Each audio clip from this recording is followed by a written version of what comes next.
ও guys, তাহলে আজকে আমরা আবারও চলে এসেছি মাইনক্রাফটে। আর আমার ঘরটা আগে থেকে অনেকটা চেঞ্জ করেছি আমি। আর আজকে আমরা দেখাবো আমাদের ঘরটা খালি কি কি বানিয়েছি, আমি তোমাদেরকে না দেখাই আমার ঘরটা। তারপর এখানে বানিয়েছি আমাদের একটা রুম, সেখানে কিছু ফার্নেস আছে আর একটা চেস্ট। আর এই পাশে রয়েছে আমাদের বেডরুম, কিন্তু এখানে খালি বেড, একটা চেস্ট আর একটা ক্রাফটিং টেবিল আছে। আর কিছু ল্যাম্প আমি অনেক জায়গায় লাগিয়ে থুয়েছি। তারপর এখানে আমাদের সিঁড়িটা, কিন্তু সিঁড়িটা একদমই ভালো হয়নি। এখানে রয়েছে কিছু আমাদের আলমারি জাতীয় জিনিস আর একটা চেস্ট।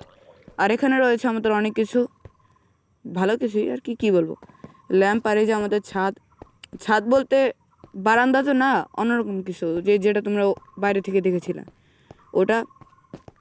আর এ পাশে রয়েছে আমাদের কি বলবো, উপরতলায় রয়েছে আমাদের কিছু ল্যাম্প, কিছুই নেই, খালি একটা বারান্দা। আর এই পাশে আরেকটা বারান্দা আছে, দুই পাশে দুইটা বারান্দা, কিন্তু এখানে একটু ভালো কোনো ফিনিশিং দেওয়া হয়নি।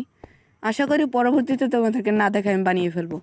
ওকে, তাহলে এই যে আমাদের ঘরটা শেষ। আর এই এক পাশে আমাদের ছোটো একটা গুদাম ঘর, আর এই পাশে রয়েছে আমাদের সুইমিং পুল।